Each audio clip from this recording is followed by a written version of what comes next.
Hey everyone, my presentation this week is on the spotted sandpiper. It's known by the scientific name Actitis macularius, and this was Pine Barren species number 36.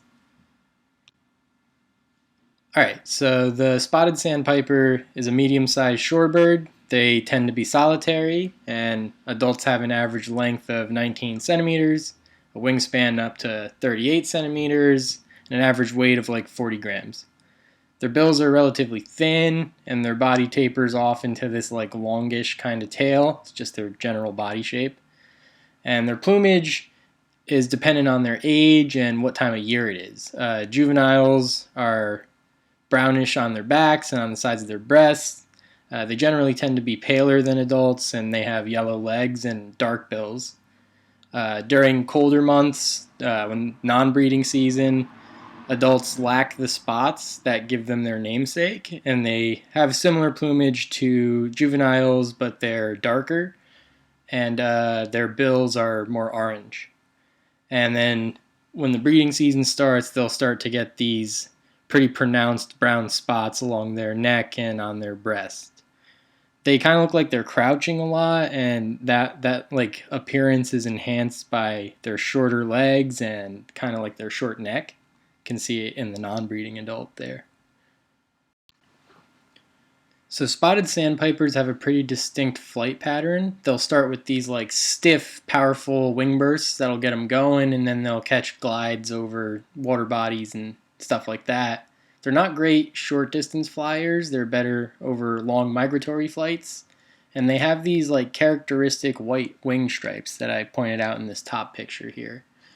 I tried to insert a video from YouTube, so let's see here. Bear with me if it doesn't work. But on the ground, they have this like really characteristic like up and down bobbing to their walk. It's like this rhythmic like nodding with their entire rear body.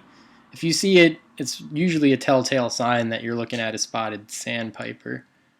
And when they forage on the ground, they'll have that crouched over type look, and they keep a generally quick pace, and they'll have these like meandering paths, and they'll often dash toward prey items on the ground they see that they want to eat. Alright, let's talk a little bit about where we can find these guys. They commonly breed throughout Canada and the northern US, a big part of the northern US, and they like to breed near the edge of water bodies. So you'll find them at lake shores, ponds, streams, in wooded or open areas, even some developed areas. They've been found in irrigation ditches and sewage ponds, stuff like that. During the winter, they'll head south to the Caribbean, South America. They can be found near seashores and estuaries in colder months, but they do prefer inland freshwater. And their migration can be highly variable. Some don't travel a very far distance. Some don't migrate at all. Along the Pacific coast in California, spotted sandpipers remain year-round. And some will go all the way to South America. So I guess it really just depends on the individual. They migrate solitarily, not as a group. And these were images these are actual sightings of spotted sandpipers here. So this is from a website called eBird, just kind of like a catalog. I guess people submit their species sightings, and this was for the spotted sandpiper for the past 10 years. This is June through August. You can see they have a pretty dense northern distribution up here, but they're throughout the United States and even down into Central America and South America. Like I said, this was June through August, and then we can see December through February. They're basically not in their northern grounds at all. I imagine the winter is just much too harsh up there, and they're most dense down in Mexico, the southern United States, Caribbean, South America.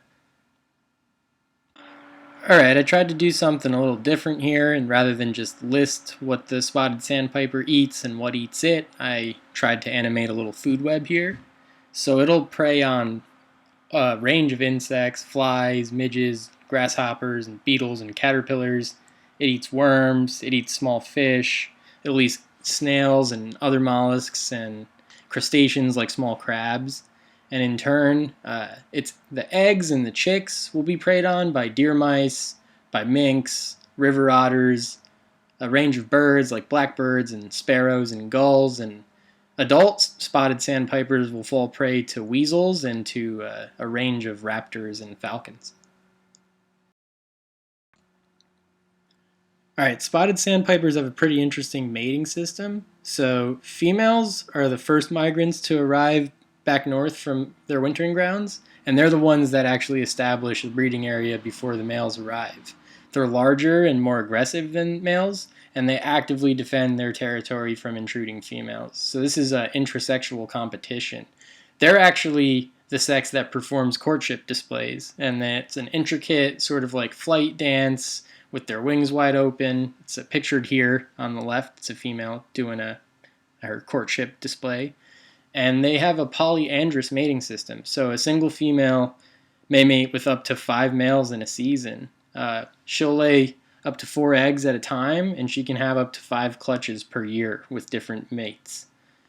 They generally leave the male to incubate and provide childcare, and they'll compete for additional mates. So in turn, the male will arrive in the female territory, and if the male is interested in mating with that female, he'll remain, or he'll be chased away if he's not. Male territories are a small subset within the female territories, and they'll actually defend that from other males that the female is mating with. So the female and the male, once they pair together, they'll build the nest together. They'll kind of like dig a hole in the ground and line it with grass and moss, sometimes with feathers. And the male will incubate the eggs for up to 24 days. The female might help if it's the last clutch of the season and she's not out looking for more mates. But the male provides the primary parental care for up to a month after the chicks are born. And the chicks are born relatively well developed. They have feathers and stuff by the time they're born.